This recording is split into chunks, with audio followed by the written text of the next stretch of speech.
O PSDG presentouse este luns na Audiencia Provincial de Pontevedra para rexistrar as listas coas que a formación concorrerá ás vindeiras eleccións xerais. Os equipos na provincia estarán encabezados por David Regades pro Congreso e por Carmela Silva pro Senado.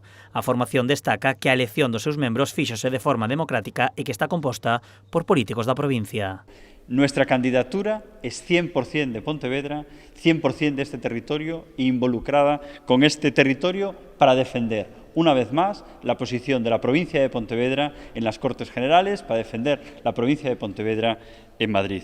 Unas listas que, como decíamos antes, apegadas al territorio, unas listas de personas que son referentes, que son reconocidas y que son reconocibles. En canto ás súas promesas electorais, o PSDG destaca tres.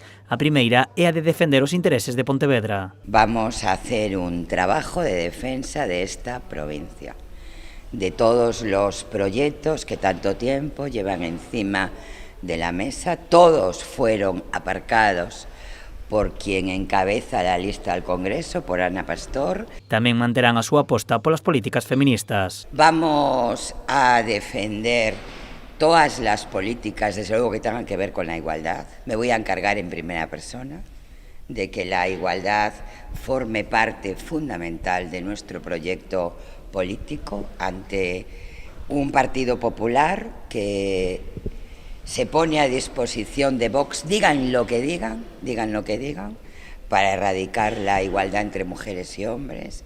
A última promesa é a da defensa das políticas municipais. A defender a la política local, a la política municipalista, para que siga recibiendo tantos recursos como se han recibido del gobierno de Pedro Sánchez. Nunca el mundo local tuvo tantos recursos, tanta capacidad de poner en marcha proyectos. Por lo tanto, vamos a ser la voz del mundo local en la provincia de Pontevedra. Os socialistas mostráronse moi contentos e ilusionados polos equipos que presentarán as vindeiras eleccións xerais.